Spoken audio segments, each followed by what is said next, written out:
여러분, 오늘을 살아가는 저와 여러분이 도대체 무엇을 묵상하며 살아가는가 생각하면서 하나님 앞에 이 말씀의 제목을 얻었습니다. 여러분, 코로나19의 시대를 살아가는데 요즘 맑은 하늘 보이시죠? 오늘 또 새벽 기도회를 제가 인도하러 나오면서 하늘을 쳐다보니까 하늘에 별들이 많이 보였어요. 아, 공기가 맑구나. 그 공기를 마시면서 하나님께서 만드신 처음 세상의 의미를 묵상하고 감사할 수 있었다, 이렇게 생각을 합니다.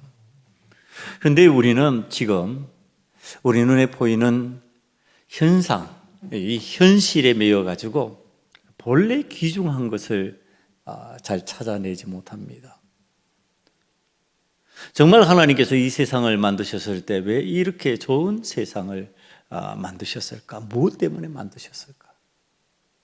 왜 이 세상을 만드시고 우리에게 이 세상을 살아가도록 은혜를 허락하셨을까? 이것에 대한 의미를 생각하면 되는데 그것을 묵상하지 못하고 오늘 우리의 현실 앞에 나타나 있는 현상을 묵상하면서 두려워하고 염려하고 근심하고 불안해하면서 살아가는 우리의 모습을 봅니다. 묵상의 방향성이 틀렸다는 얘기를 하는 겁니다. 별로 묵상할 필요도 없는데, 묵상해도 전혀 삶에 도움이 되지 않는데 묵상하고 있는 거예요. 실제로 일어나지도 않는데 일어나는 것처럼 불안해하면서 묵상하고 있는 겁니다. 이미 일어났고 우리에게 주어진 것에 대한 묵상을 하지 않는 거죠. 잃어버린 소중한 것을 다시 찾기 위해서 우리가 하나님의 말씀을 묵상할 수 있어야 된다. 하나님의 뜻을 묵상할 수 있어야 된다. 그런 의미의 묵상입니다. 묵상을 사전적으로 찾아보면 이렇게 표현하고 있습니다. 눈을 감고 말없이 마음속으로 생각함. 그리고 또 다른 의미로는 말없이 마음속으로 기도를 드림, 이렇게 사전적으로 정의하고 있습니다.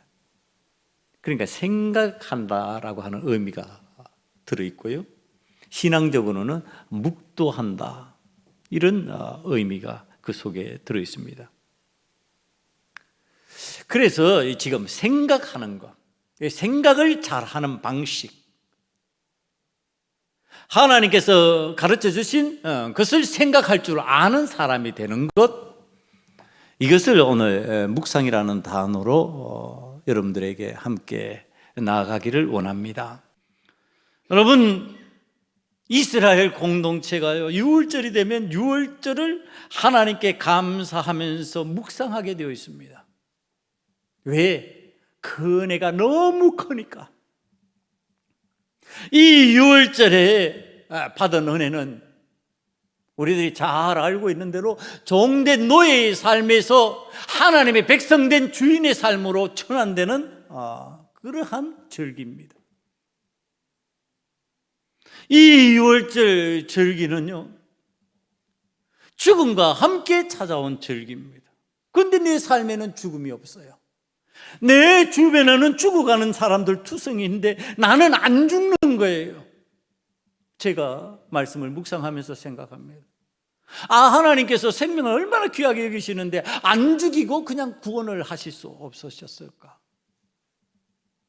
이스라엘 백성들만 그것만 들어서 건져내시면 되지 왜 이 애굽의 장자들이 죽어야만 했을까? 왜 그들을 비참하게 만드셨을까? 여러분, 구원의 은혜를 받는다는 것과 구원의 은혜를 받지 못하는 자의 이 상대적 비교예요. 나는 구원의 은혜 받으니까 살아요. 다 죽는데 사는 거야. 나는 구원을 받지 못해요. 다 사는데 나는 죽는 거예요. 지금 그러니까 얼마나 삶에 대해서 강렬하게 느낄 수 있겠냔 말이에요. 다 산다고 생각하고 그 중에서도 나도 살았어. 그럼 사는구나 이렇게 생각됐겠죠. 그런데 다 죽어나 자빠지는 거예요.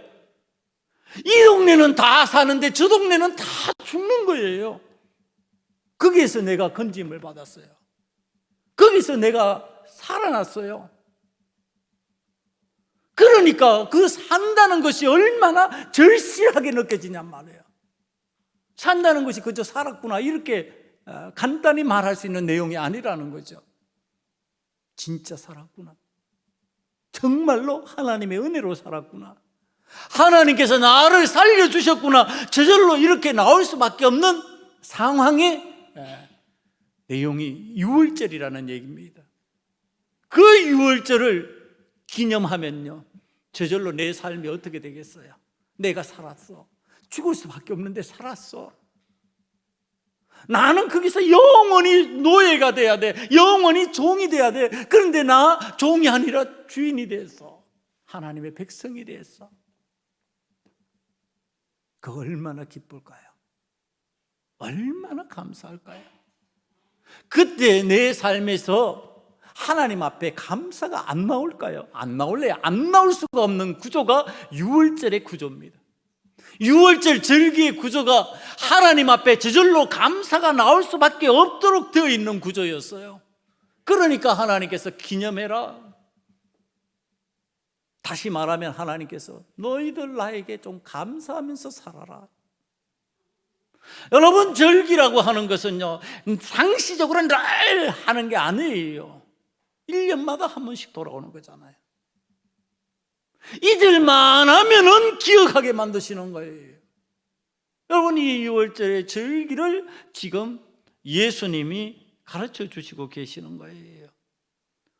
오늘 말씀 8절을 보면은 6절을 지나서 8절을 보면 예수께서 베드로와 요한을 보내시며 이르시되 가서 우리를 위하여 6월절을 준비하여 우리로 먹게 하라. 예수님이 지금 6월절을 제자들에게 준비하라고 그러고 6월절 절기를 지킵니다. 그러면서 6월절에 지금 십자가 사건 속으로 들어가고 있는 거예요. 그 십자가 사건 속으로 들어가면서 6월절을 가르치시고 6월절의 주인인 예수님이 지금 죽음에서 삶으로, 노예에서 주인으로 상황이 바뀌어지는 그 은혜를 깨닫게 하시는데, 바로 그 주인이 내다. 그 일을 일으키는, 그 역사를 만들어가는 주인이 바로 나다. 지금 예수님께서 가르치시기 위한 방법이에요. 우리가 예수님을 제대로 묵상할 수 없으면요, 주일 예배 드리는 것이 감사의 회복의 역사가 안 나타나요. 그저 습관적으로, 그냥 일상적으로 하는 일 중에 하나가 되어버린 거예요. 일주일에 한 번 하는 행사가 되어버리는 거예요. 여러분들, 하나님 앞에서 감사함으로 유월절을 지키고 은혜를 받은 사람들의 유월절이라고 하는 것은 여호수아에게, 모세의 시종 역할을 하던 여호수아에게 그대로 전이됩니다. 옮겨갑니다. 그래서 여호수아는 여호수아서 5장 10절에 보면 이스라엘 자손들이 길갈에 진쳤고 그달 14일 저녁에는 여리고 평지에서 유월절을 지켰으며 가나안 땅으로 들어가서 유월절을 지키기 시작합니다.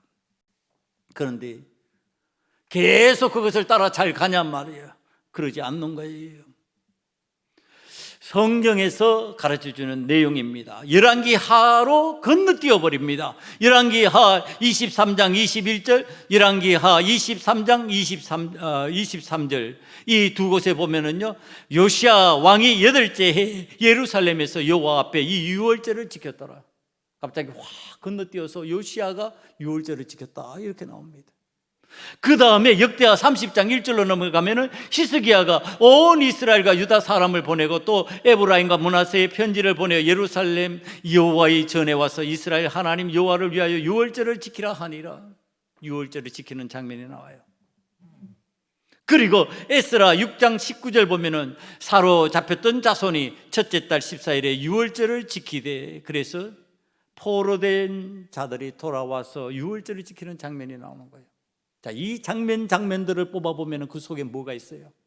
제대로 된 신앙이 있어요.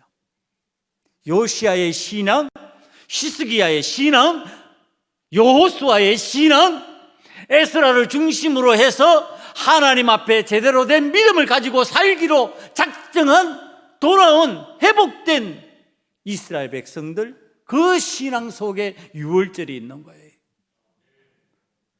신앙 없이는 유월절을 지킬 수가 없는 거예요. 그것에 대한 감사가 안 나오는 거예요. 다시 예배가 우리 삶에 살아있어요. 살아있으려면 언제 예배를 드리게 됐느냐? 제대로 된 신앙이 있어야 예배를 드리게 되는 거예요. 예배라고 하는 것이 그냥 습관적으로 와서 앉아있으면 예배가 된다, 그거 아니죠. 하나님 앞에 감사함으로 온 마음과 온 몸을 들여서 하나님 기뻐하시는 방법으로 지금 예배하는 거죠.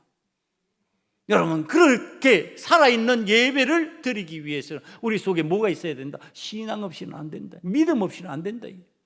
여러분, 다시 예배자가 된다고 하는 것은 그 믿음 있는 사람들의 행위라는 거예요. 믿음 없이는 예배 못 드려요. 예수 그리스도를 믿는 신앙인으로서 정상인이 되면요, 예배를 드릴 수밖에 없게 돼 있는 거예요. 그런데 이 유월절 절기를 지켜야 되는 상황 속에서 하나님의 은혜를 기억하면서, 이 유월절이라고 하는 개념은 죽음에서 삶이잖아요. 노예에서 주인 되는, 그게 완전히 기쁨과 감격과 감사의 어떤 생명과 관련된 그러한 절기잖아요. 그런데 이 절기에 지금 여호와 하나님의 아들 예수님을 어찌 죽일까 하는 방도를 궁리하고 있는 모습이 2절에 드러납니다. 대제사장들과 서기관들이라고 하는 리더 공동체에서 일어나는 현상들입니다. 여러분, 이들이 하나님을 잘 알아요. 이들은 하나님을 백성들에게 가르치는 사람들이에요. 이 사람들이 지금 유월절을 보내는데, 유월절의 본정신, 감격과 감사와 생명에 관한 일을 하는 것이 아니라 죽일 궁리를 한다니까요. 원망하고 불평하는 일을 그 속에 담고 있다니까요. 그러니까 죽이고 싶은 거죠. 기쁜데 감사한데 죽이고 싶어요? 그러면 그건 안 일어나는 일이에요. 지금 원망하고 불평하고 그러면서 지금 죽이고 싶은 마음이 생겨버리는 거예요. 지금 죽이는 방법을 묵상하고 있는 거예요. 지금 언제? 유월절에. 이걸 다시 예배로 끌어들입니다. 이 예배를 드리면서 죽일 방법 묵상하면 되겠냐는 거예요. 감사와 감격 없는 예배를 드리면서 내 마음이 그런 마음으로 흘러가면 되겠느냐? 그 얘기를 하는 겁니다. 그들이 어떤 사람들인데? 하나님을 잘 아는 사람들인데, 너무너무 잘 알아서 지도자의 그룹들인데, 여러분, 오늘 하나님을 잘 알아서 하나님을 믿는다고 예배하러 왔는데 내 마음이 지금 이 제사장과 서기관들의 마음과 같다면은 이것은 유월절을 잘못 지키는 거고 예배를 잘못 드리는 방식이라는 얘기를 하는 겁니다. 여러분, 잘못 묵상하고 있다는 거예요. 오늘 이들이 묵상하는 것은 사람들의 반발을 무마하고 자신들을 힘들게 만드는 예수님을 죽이는 일을 묵상하고 있는 거예요.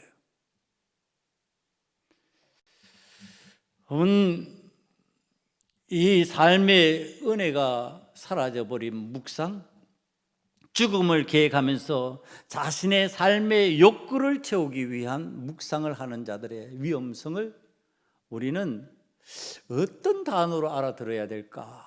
제가 말씀을 준비하면서 묵상했습니다. 그랬더니 다가오는 단어가 주도권이었어요. 주도권. 여러분, 이 리더 그룹이라고 하면은요, 주도권을 갖고 있는 거예요. 그 이스라엘 공동체에 자신들이 말하고 이야기하면은 그 사람들이 따라야 됐어요. 주도권이에요. 그런데 지금 백성들이 누구를 따라요? 예수님을 따라요. 백성들이 자기를 안 따라요. 자기들 말을 들어야 되는데 그 도리어 백성들의 폭동이 일어날까? 그것을 궁리하면서 지금 생각을 해야 되는 입장이 되어버렸어요. 무엇을 못 내려놓는 거예요? 주도권을 못 내려놓는 거예요. 주도권을 예수님께 넘겨주면 이 문제는 안 생겨요. 주도권을 예수님이 가지라고. 예수님이 이제 가지세요. 예수님이 우리의 지도자이십니다. 우리는 이제 예수님을 따라갈 겁니다. 예수님 말씀하시는 대로 순종할 겁니다. 이렇게 되면 문제가 없는데 그거 안 하는 거예요. 내가 대제사장인데, 내가 서기관인데, 우리가 말하면 들어야 되는데 왜 안 들어? 이렇게 되는 거죠. 그러면서 그 주도권을 가지고 지금 자신의 삶을 그냥 유지하려고 그러는 상황입니다. 사랑하는 성도 여러분, 오늘 주도권을 붙잡으면 어떤 현상이 일어나느냐? 내 주도권을 지키기 위한 묵상을 하기 시작한다니까요. 이 제사장과 서기관들이 자신의 주도권을 지키기 위한 묵상을 하기 시작하잖아요. 그러니까 그 방식이 뭐예요? 예수를 어떻게 죽일까요? 내 삶에서 예수를 어떻게 폐지해 버릴까? 이걸 다시 오늘 우리들의 삶에 적용을 하면은, 내가 내 삶의 주도권을 갖기 시작하면 예수님 말씀 안 듣는 방법이 뭘까? 그걸 자꾸 찾기 시작한다니까요. 여러분, 그런 생각들을 자꾸 하게 되면은 거기에서 주님의 말씀에 불순종이 나오는 거예요. 주님의 삶을 거부하는 현상이 일어나는 거예요. 내가 주도권을 가지느냐, 주님이 주도권을 가지느냐, 이것에 관해서 잘 가르쳐주기 위해서 등장한 인물이 오늘 성경에 등장하는 가룟 유다입니다. 여러분, 이 가룟 유다가 예수님의 12 제자 중에 한 명입니다. 이 가룟 유다가요, 그냥 제자 12 중에서도 그냥 평범하게 취급할 제자가 아닙니다. 그거 어떻게 알 수 있느냐? 이 가룟 유다가 회개 일을 받거든요. 여러분, 회개라고 하는 것은 어디에서나 그냥 할 수 있는 일은 아닙니다. 아무나 막 해도 된다, 그거 안 되죠. 정확하게 해야 되고 정직하게 해야 되고 그걸 맡겨주신 분의 뜻을 잘 헤아려서 해야 됩니다. 그런데 거기에 더해서 어떤 능력도 있어야 되냐면 계산하는 능력도 있어야 됩니다. 계산 아무리 다른 거 잘해도 계산 잘 못하면 그것도 안 됩니다. 계산 잘해야 돼요. 이게 어떤 예수님의 제자 그룹을 우리가 한번 살펴보자는 거예요. 예수님의 제자 그룹을 보면요, 그 속에 세리가 들어가 있어요. 돈을 만지던 사람이 들어가 있었다는 얘기를 하는 거죠. 그 다음에 또 성경이 증언하는 겁니다. 요한복음 7절을 보면 빌립이 대답하되 각 사람으로 조금씩 받게 할지라도 200데나리온의 떡이 부족하리이다. 예수님의 제자 중에 빌립이라는 사람이 계산을 해내는 거예요. 지금 5,000명, 500여의 역사를 얘기하잖아요. 장정만 5,000명이니까 한 2만 명 가량 될 것이다 라고 하는 학자들의 얘기입니다. 그 어마어마한 숫자의 사람들이 먹을 밥값을 계산하는데 순식간에 계산해내면서 200데나리온 이렇게 계산해내는 능력이, 숫자를 다루는 능력이 있다는 얘기를 하는 겁니다. 그런데 이들이 회개를 보지 않고 가룟 유다가 회개를 봅니다. 여러분, 그러니까 지금 가룟 유다가 그런 어떤 특별한 재능이 있는 사람입니다. 그런데 그 재능 가지고 어떤 방식으로 사용하느냐, 예수님이 십자가를 지신다고 그렇게 아는 순간부터 계산 들어가는 겁니다. 예수님이 십자가를 지시면 내가 열심히 따라다니면 나도 십자가를 질 수 있는 사람이 되는데, 나도 위험해지는데, 그럼 어떻게 할까요? 그런 방법이 뭘까? 그럼 내가 이 세상을 어떤 방식으로 살아가야 될까? 묵상하기 시작하는 거죠. 예수님이 없는 세상을 어떻게 살아갈까? 예수님이 나의 스승이 되시지 않고, 예수님이 나의 삶에서 기적을 일으키시지 않고, 예수님이 병자를 고치시는 능력을 보이시지 않는 현장을 살아가야 되는데 이렇게 되는 거죠. 그럼 그 계산법에 그 계산법을 따라 들어가니까 내게 뭐가 필요하더라? 돈이 필요하더라. 이렇게 되는 겁니다. 그럼 돈 필요하네. 그럼 예수님 돈 받고 팔아야지. 내 삶의 자리에 예수님에게 주도권을 주지 않고 내가 주도권을 가지면서 예수님을 내 삶에서 밀어내기 시작하는데 돈으로 환산해서 예수님을 밀어내기 시작합니다. 여러분, 우리 삶에 이런 일이 없냐는 거예요. 우리 주님께서 결정하시고 이끌어 가셔야 될 그 상황에서 내가 원하는 방식으로 이끌어 가려고 하는 상황으로 만들려고 할 때 일어나는 현상이 이런 현상들 아니냐는 거예요. 내가 좋아하는 거, 내가 세상에서 필요하다고 생각하는 거, 내가 세상에서 누려야만 되고 이것 없이는 안 되고 불안하다고 생각하는 거, 그것이 예수님의 자리를 대신 차지하면서, 그러면서 예수님을 묵상하면은 나오는 계산은 간단하다는 거예요. 뭐예요? 예수님 죽여야 되겠구나, 예수님 내 삶에서 제거해야 되겠구나예요. 예수님 팔아버려야 되겠구나예요. 여러분, 이 마음이 어떤 마음일까? 그 마음이 본래 내 마음일까? 그렇지는 않아요. 그 마음을 성경에서 3절에 이렇게 표현을 합니다. 12 중에 하나인 가룟인이라 부르는 유다에게 사단이 들어가니. 여러분, 그 마음이 누구의 마음이에요? 사단의 마음이에요. 내 삶의 주도권을 주님이 맡으셔야 되고 주님이 주인이시라고 인정하고 살아야 되는데, 그런 마음을 품지 못하게 만들고 마치 돈이 주인인 것처럼, 세상에 내가 어떻게 중요하게 생각하는 그 무엇이 주인인 것처럼 그렇게 여기면서 받아들이게 만드는 마음, 누구의 마음? 사단이 주는 마음. 여러분, 물리쳐야 될 줄 믿습니다. 여러분, 그걸 물리쳐야죠. 수용하지 말라는 얘기를 하는 겁니다. 묵상하면서 그것을 받아들이지 말라는 얘기를 하는 겁니다. 묵상하면서 물리쳐야 돼요. 그런 마음들을 물리쳐야 되는 거예요. 그런 생각, 그런 의지들을 물리쳐야 되는 거예요. 그냥 가는 대로 흘러간다, 안 된다고 말해야 돼요. 나는 주님이 주인이야, 나는 주님을 따르는 주님의 제자야, 주님을 모시고 나는 살 거야, 거부해야 돼요.